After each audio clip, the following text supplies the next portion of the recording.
Nouvelles statistiques partagées par Marc Vanguard qui sont très intéressantes parce que ça va parler de corrélation. Et du coup, on va pouvoir mettre le doigt sur les problèmes de notre société. Que quand on constate une corrélation, eh bien peut-être qu'on peut prendre des décisions politiques pour régler certaines situations. Quand on voit qu'il y a une corrélation qui est quasiment évidente. Donc Marc Vanguard partage ses stats en réponse à cette vidéo de Thomas Guénolé.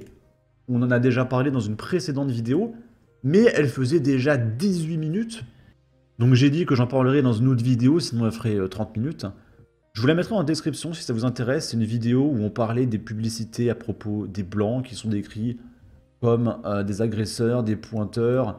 Il y a aussi des publicités de vasectomie, voilà, pour les blancs. C'est très spécial. Donc on va pas reparler de la vidéo de Thomas Guénolé, on va juste la remettre pour avoir le contexte. Parce que Marc Vanguard partage ses stats en réponse à cette vidéo de Thomas Guénolé. Ce que je voudrais faire, c'est essayer de réfuter la théorie de l'ensauvagement de M. Oberton. La violence et la criminalité augmentent massivement et les agressions en tant que telles sont de plus en plus sauvages, c'est-à-dire de plus en plus violentes, à cause de l'immigration d'origine africaine. Si j'essaye de résumer de manière synthétique, c'est votre thèse. Première méthode de réfutation, la violence et la criminalité sont très rares en France. Les derniers chiffres disponibles qu'on a, ils sont collectés en réalité par le service statistique ministériel de la sécurité intérieure, SSMSI. C'est l'enquête vécue et ressentie en matière de sécurité. Les vols au domicile, vous avez 97,1% de la population qui n'ont pas été touchés. Et du coup, je ne vais pas revenir dessus. Juste, je rappelle que là, Thomas Guénolé va jouer sur le fait de regarder 97%, 98%, 96% n'ont pas été touchés. Et du coup, c'est des gros chiffres. Oui, mais Thomas, 3 et 4% ont été touchés sur 70 millions de Français. Ça fait 2 millions de personnes qui ont été touchées en l'espace d'une seule année.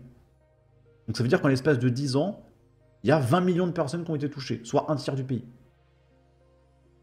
Donc, tu as des statistiques, et tu peux les tourner un peu comme tu veux à ton avantage, sauf que quand tu les décris avec précision, tu constates qu'en fait, Thomas Guénolé se débunk lui-même avec sa propre stat, en fait. Les vols de, dans ou sur la voiture, je les additionnais. Sur une année, hein. Oui, bien sûr, Ouais, c'est 96,2%. Les vols sur les gens, c'est 97,7% de la population qui n'est pas touchée. Les violences physiques, 98,9% pas touchées. Violences sexuelles, 96,4% pas touchées. Violences conjugales, 99% pas touchées. Menaces, 98% pas touchées. Et injures, 95,6% pas touchées. Donc, en France, que l'insécurité baisse ou qu'elle monte, et je ne conteste pas qu'elle augmente ou qu'elle baisse selon les catégories de délits ou de crimes dont vous parlez. Je ne le conteste pas, non pas je dis que c'est vrai, mais je n'ai pas besoin, pour réfuter votre théorie, que de l'ensauvagement.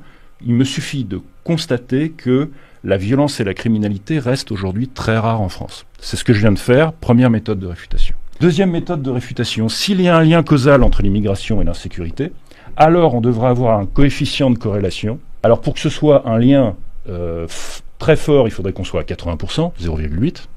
Pour que ce soit un lien fort, il faudrait qu'on soit à 0,6. En gros. Et donc c'est là qu'on va pouvoir parler de nos statistiques qui parlent de corrélation. Donc Thomas Guénolé nous précise, 0,8 c'est qu'il y a un lien très fort, et 0,6 c'est qu'il y a un lien fort. Souvenez-vous-en pour les stats qu'on va voir après.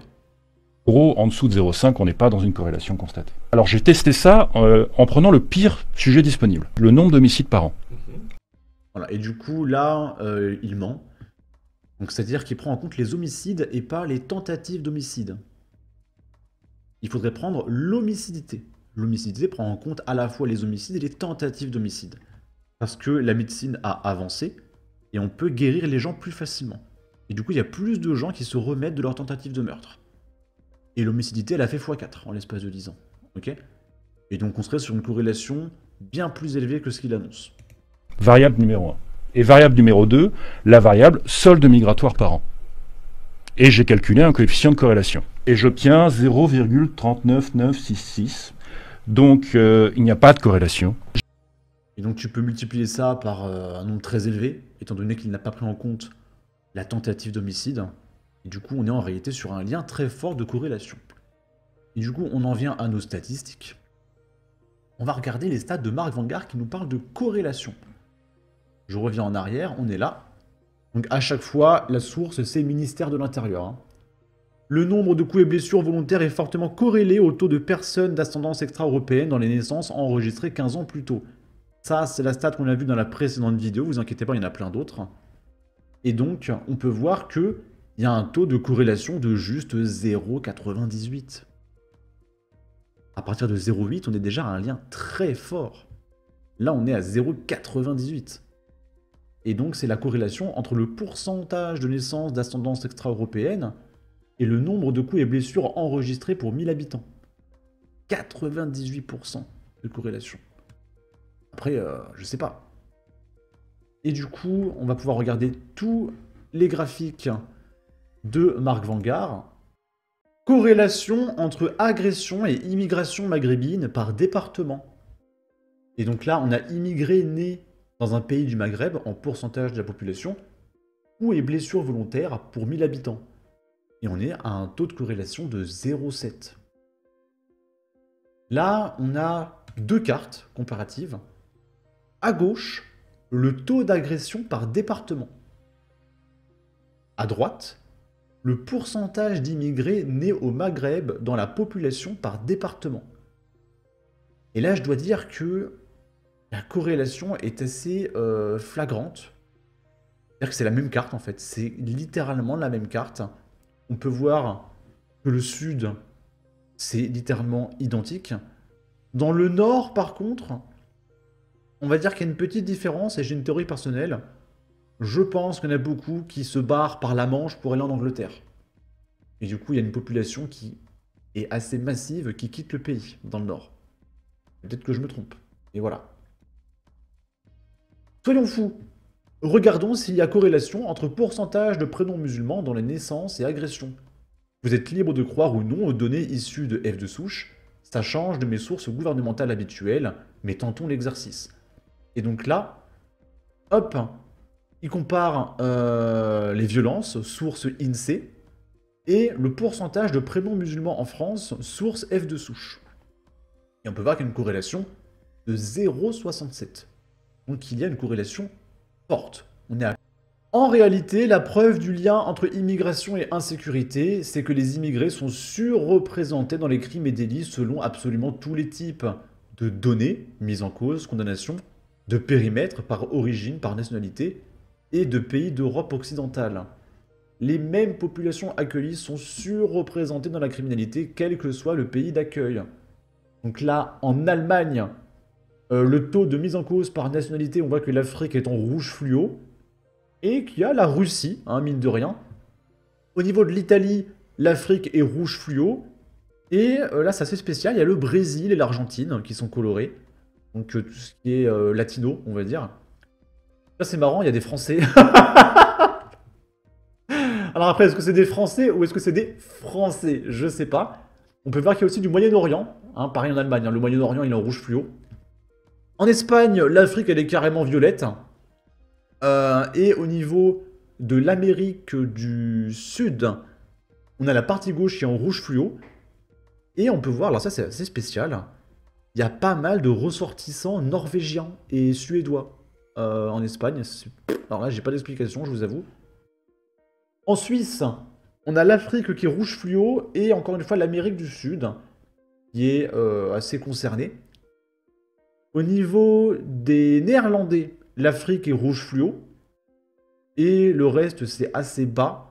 On peut constater que du coup, dans ce pays, aux Pays-Bas, il y a quand même moins d'agressions. Et pour finir, les Danois, on peut voir qu'il y a certains pays du Maghreb en rouge fluo, le Moyen-Orient en rouge fluo et la Russie, voilà, qui est concernée un petit peu comme en Allemagne.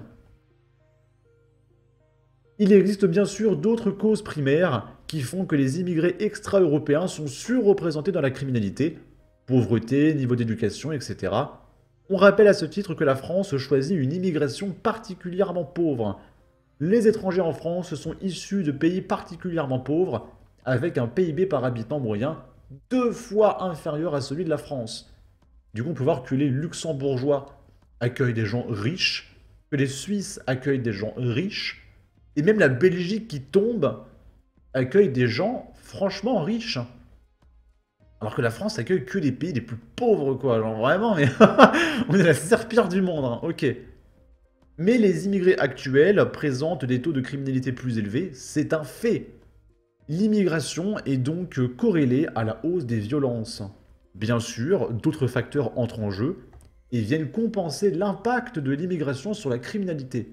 C'est le cas du vieillissement de la population ou de la chute de la consommation d'alcool. Donc en gros, les Français consomment beaucoup moins d'alcool, donc forcément il y a moins de problèmes. Là, il y a le vieillissement de la population, donc forcément quand tu as 70 ans, il y a moins d'agressions, parce que tu n'es plus apte physiquement. Donc plus la population est vieille, moins il y a d'agressions. Et apparemment, il y aurait aussi une stat qui montrerait que, avec l'explosion du téléphone, vu que tu es un peu plus coaché, un peu plus casanier, tu as moins tendance à sortir et du coup, il y a moins de problèmes. Et du coup, ces 3 données réduisent un petit peu le taux de crime et de délit. En somme, ne vous laissez pas impressionner par des personnalités qui prétendent tout démontrer en faisant une régression linéaire sur une infraction. Ce qu'on appelle le lien entre immigration et insécurité, par facilité de langage, est très simple.